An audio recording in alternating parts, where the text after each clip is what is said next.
Hello दोस्तों, नमस्ते। प्रणाम। मैं हूं चंदी भाई, स्वागत करती हूँ उर्मिला मौर्य किचन में। उर्मिला मौर्य के चैनल पे फ्रेंड आप सभी का स्वागत है। आप लोग से रिक्वेस्ट है उर्मिला मौर्य के चैनल को ज़्यादा से ज़्यादा सपोर्ट करिएगा फ्रेंड। ढेर सारा प्यारा आशीर्वाद दीजिएगा। हम लोग एक प्यारा सा छोटा सा कजरी गीत लेके आए हैं, उर्मिला दीदी के चैनल पे जाएगा और आप लोग भरपूर प्यारा आशीर्वाद दीजिएगा और सपोर्ट करिएगा। सावन गीत आ रहा के है,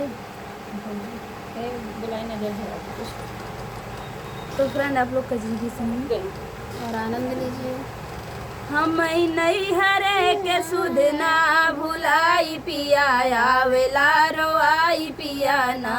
हम नहीं हरे के सुध ना भुलाई पिया, आवेला रोआई पिया ना।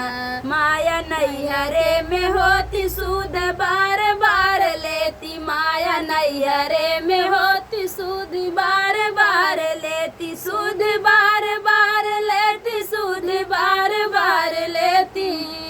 बिना माई के हो, बिना माई के होत बा विदाई पिया, आवेला रोआई पिया ना। बिना माई के होत बा विदाई पिया, आवेला रोआई पिया ना। हमें नहीं हरे के सुध ना भुलाई पिया, आवेला रोआई पिया ना। हमें नहीं हरे के सुध ना भुलाई पिया, आवेला रोआई पिया ना। नहीं हरे के दिन के जाई जतानी को न पाई, नहीं हरे के दिन के जाई जतानी को न पाई, जतानी को न पाई, जतानी को न पाई। हमारी भाऊजी जहो, हमारी भाऊजी जसूत चार पाई पिया, आवेला रोआई पिया ना। हमारी भाऊजी जसूत चार पाई पिया, आवेला रोआई पिया ना। हमें नहीं हरे के सुध ना भुलाई पिया, आवेला रोआई पिया ना।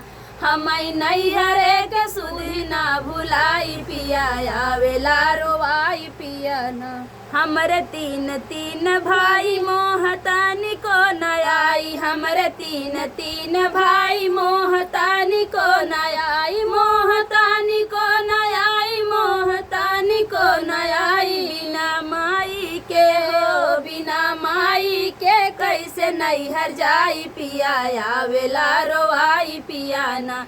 बिना माई के कैसे नहीं हर जाई पिया, आवेला रोआई पिया ना। हमें नहीं हर के सुध ना भुलाई पिया, आवेला रोआई पिया ना। हमें नहीं हरे के सुध ना भुलाई पिया, आवेला रोआई पिया ना। तो फ्रेंड था कजरी गीत, आप लोग कैसे लगा कमेंट बॉक्स। बहुत ही दर्द भरा कजरी गीत था, हालांकि हंसी तो छूट जाती है भैया, अब ना माना सी, लेकिन बड़ा दर्द भरा गीत जिक्र माई नहीं हो कभी दे गीत बाबी मेरे माई बाटे। तो फ्रेंड ये कजरी गीत आप लोग कैसे लगा कमेंट बॉक्स बताइएगा और दीदी के चैनल को ज़्यादा से ज़्यादा सपोर्ट करिएगा। ढेर सारा प्यारा आशीर्वाद दीजिएगा।